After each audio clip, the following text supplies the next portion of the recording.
Shabbat Shalom, pessoal! Mais uma vez a gente está aqui no Israel no Caminho para falar de uma paraxá muito importante. E hoje eu estou aqui com a minha querida amiga e irmã na fé, Wanda Zraboniak. Tudo bom, Wanda? Tudo bem, Adriana? E olha, Shabbat Shalom para todo mundo. Estou muito feliz de compartilhar essa história, o Miquetes, porque é muito tocante. É verdade. Vocês vão ver, pessoal.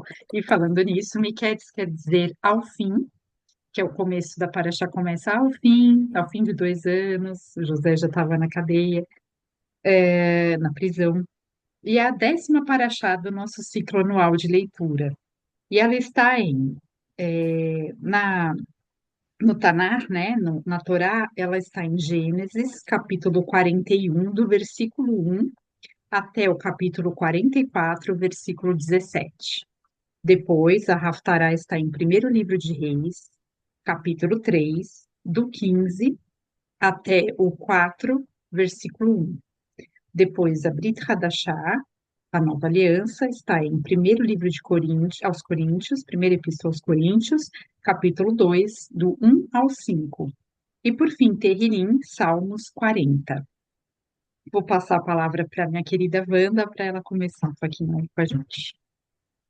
Então a gente vai falar dessa história, que também é uma história para mim que a gente vê a salvação da terra. Parece que sempre vem coisas horríveis e vem a salvação. A salvação por quê? Porque tinha fome, muita fome. E Deus deu uma solução. Aí eu vou contar a solução depois. Mas no Gênesis 41, ao final de 2 anos, o faraó teve um sonho. Ele estava em pé junto ao rio Nilo. Então as vacas feias e magras comeram as 7 vacas belas e gordas. Nisso o faraó acordou e ficou muito preocupado. Aí as espigas mirradas, isso no 7, engoliram as 7 espigas graúdas e cheias. Então o faraó acordou, era um sonho. Pela manhã, perturbado, mandou chamar todos os magos e sábios do Egito e lhes contou o sonho, mas ninguém foi capaz de interpretá-lo. Então, o chefe dos copeiros, que estava junto com o José no, na prisão, lembrou e falou: hoje me lembrei das minhas faltas. E falou para o faraó: olha, esse rapaz, Josué, ele já interpretou sonhos e ele conhece. Então, chamou o rapaz tomou banho, José, e foi lá e foi falar com o faraó. E aí o faraó teve esses 3 sonhos. O José então disse: Deus revelou ao faraó o que ele está para fazer. Por isso que a gente fala da salvação da terra. E no versículo 16, o Josué, quando o faraó quer interpretação, José fala: é Deus que vai dar a resposta para o bem do Senhor, o rei. Quer dizer, a modéstia desse rapaz, a integridade desse rapaz é sempre colocar Deus na frente de tudo. É Deus que dá isso, é Deus que, que dá os projetos, que dá todas as coisas que nós precisamos, assim como naquela época. Aí no versículo 31, a fome que virá depois será tão rigorosa que o tempo de fartura não será mais lembrado na terra. Olha que triste. O sonho veio ao faraó 2 vezes, porque a questão que já foi decidida por Deus, que se apressa em realizá-la. Procure agora, no 33, procure agora o faraó, um homem criterioso e sábio, coloque no comando da terra do Egito. O faraó também deve estabelecer supervisores para recolher 1/5 da colheita do Egito durante os 7 anos de fartura. Quer dizer, de novo, Deus deu fartura e deu fome. Aí tem os planos. Eles deverão recolher o que puderem nos anos bons e virão a fazer estoque de trigo que, sob o controle do faraó, serão armazenados nas cidades. Esse estoque servirá de reserva para os 7 anos de fome que virão sobre o Egito, para que a terra não seja arrasada pela fome. Todo mundo sabe como fome é triste, porque você não tem o que comer, você pode viver uma semana, duas, três, um mês até, mas não mais do que isso. Mas aqui eram 7 anos de fome. Aí disse ainda ao faraó José: Eu sou o faraó, mas sem a sua palavra ninguém poderá levantar a mão nem o pé em todo o Egito. O faraó deu a José o nome e colocou ele como o, o, o, Um o governador. governador do Egito. Então, ele tinha todo o poder, tudo, tudo. Então, é aquele rapaz que um dia estava na. Aliás, ele foi vendido, né? Voltando ao passado, ele foi vendido pelos irmãos e ficou 13 anos, dos 17 até os 30, ele ficou numa prisão, e Deus aí abriu a porta para ele, e agora ele, imagina, agora ele é governador do Egito, e ele pode estar salvando a humanidade, porque ninguém tinha comida, todo mundo ia para o Egito para pedir comida, e ele tinha, ele armazenou, ele pensou, mas sempre tudo que ele fazia é plano de Deus. É Deus que está fazendo, é Deus que está colocando. Então, ele era um homem que podia ser revoltado, que podia ser, né? Mas ele não, ele tinha um coração voltado para Deus. E isso a gente tem que aprender a amar a Deus, porque a gente tem dificuldades, mas a gente espera e Deus abre as portas, e abriu assim para José.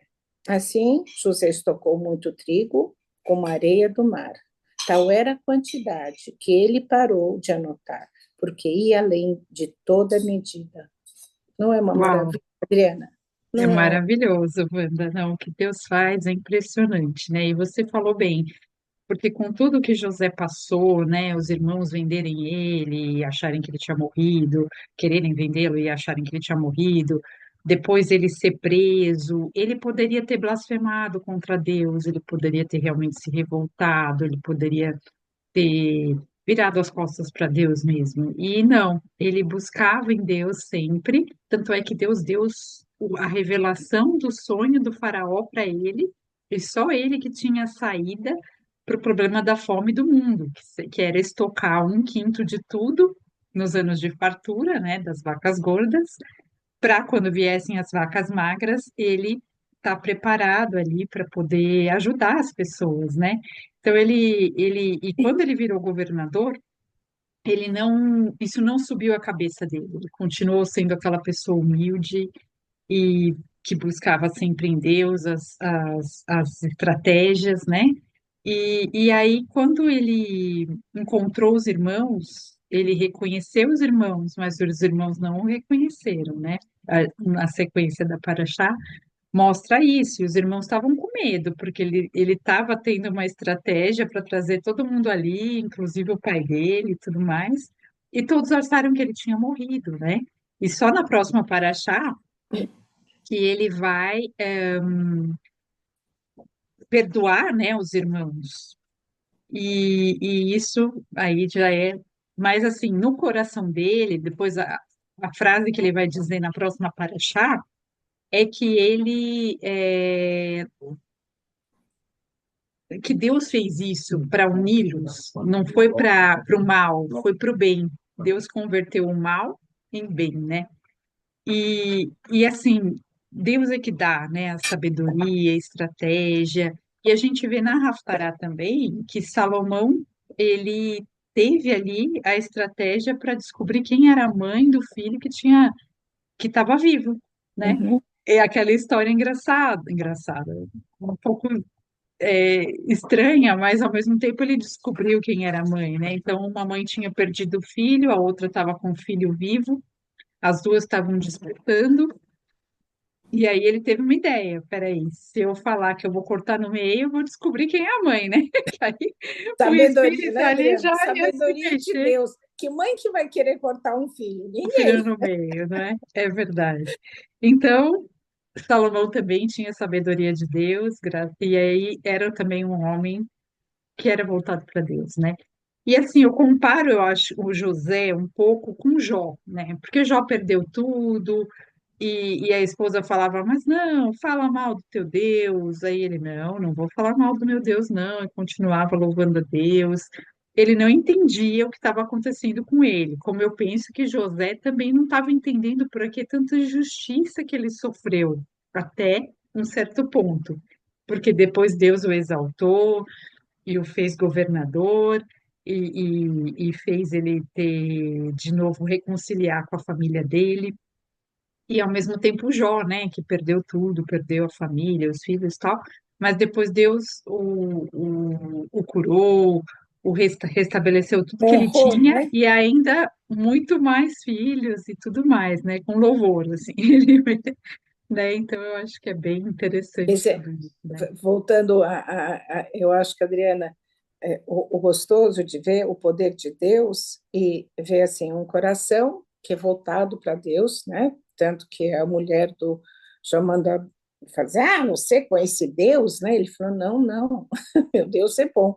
No caso do José também, porque ele tinha tudo para ser um cara revoltado e ele tinha um coração puro. Isso que nós precisamos abrir o coração, ter um coração puro, porque Deus dá vitória. Ele não dá coisa ruim para quem você passa coisas difíceis, mas a vitória é sempre de alguém que tem um coração voltado para Deus, um coração não de pedra, mas um coração realmente de carne, né? De sangue e carne. Verdade. Muito E legal, muito legal. Eu muito amo legal. essa história, viu? Essa história é linda. E, inclusive, assim, eu percebo que José, mesmo na prisão, mesmo nos momentos difíceis, ele é usado, porque ele acaba ajudando as pessoas ali, né? O copeiro, o padeiro, enfim. Então, ele É sempre tem uma palavra de sabedoria, né? E aí, quando também vieram os irmãos acharam que ele iria ser ruim com eles ou querer se vingar, e ele veio com aquela palavra de perdão que Deus trouxe para ele, né? Então, muito É bonito verdade. tudo isso. Adri, mas mais uma vez, quem vinga é Deus, não somos nós, É verdade, é né? verdade. A gente tem que aprender a acreditar que Deus está sempre no comando, a gente passa as dificuldades, mas quem dá a vitória, quem dá tudo. Inclusive, eu acho que o maior coisa que o José, que eu vejo na vida do José, ele nunca podia ter falado assim, aqui, esses meus irmãos agora vêm aqui, estão com fome, eu vou ter que dar comida. Não, ele Ele deu não ainda, reclama, né? deu Ele não dinheiro, murmura, deu né? tudo. Como é bom ter, né, o perdão. Perdão é uma coisa linda, você não precisa fazer nada, porque Deus faz tudo. É verdade. Na verdade, é Deus que coloca esse perdão no nosso coração, É né? verdade. Porque para a nossa carne não adianta.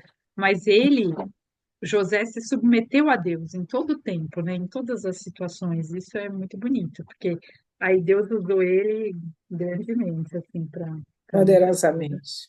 É verdade. E o Então, e Salmo aí, 40 acho que coroa tudo isso, né? Mas acho que você vai terminar um pouquinho ainda para achar antes de isso, ir pro aí eu Salmo, vou né? falar, eu gosto de esperança, então Salmo 40 de novo. Uhum. No Salmo 41, coloquei toda a minha esperança no Senhor. Ele se inclinou para mim e ouviu o meu grito de socorro. Ele me tirou de um poço de destruição, de um atoleiro de lama, pôs os meus pés sobre uma rocha e firmou-me num lugar seguro. Pôs um novo cântico na minha boca, um hino de louvor ao Deus. O que é? Sempre dizendo Deus é bom. Muitos verão isso e temerão, confiarão no Senhor. 4. Como é feliz o homem que põe no Senhor a sua confiança e não vai atrás dos orgulhosos, dos que para seguir deuses falsos. E deuses falsos, eu estava pensando, não é só, sei lá, é uma imagem, não. Deuses falsos pode ser dinheiro, orgulho, falta de perdão. Tudo isso é falso, porque Deus resolve tudo, Ele dá tudo, Ele é a nossa solução. Então, que todo mundo possa abrir o coração e enxergar esse Deus tão lindo, tão, tão perdoador, e o plano dele é sempre perfeito, sempre perfeito. Verdade, né? E ele dá solução para tudo, inclusive para nossa salvação da nossa alma, né? Porque Amém. somos pecadores e ele mandou Yeshua, né? Para nos salvar. Amém. Amém. Obrigada, pessoal, por ter nos assistido e espero que vocês leiam essa paraxá, que é muito boa. E nos vemos numa próxima. Shabbat com muito shalom. Shabbat Shabbat shalom. shalom. Shabbat shalom também para você, Adriana, e muito obrigado mais uma vez. Um beijo para todos. Um beijo a todos.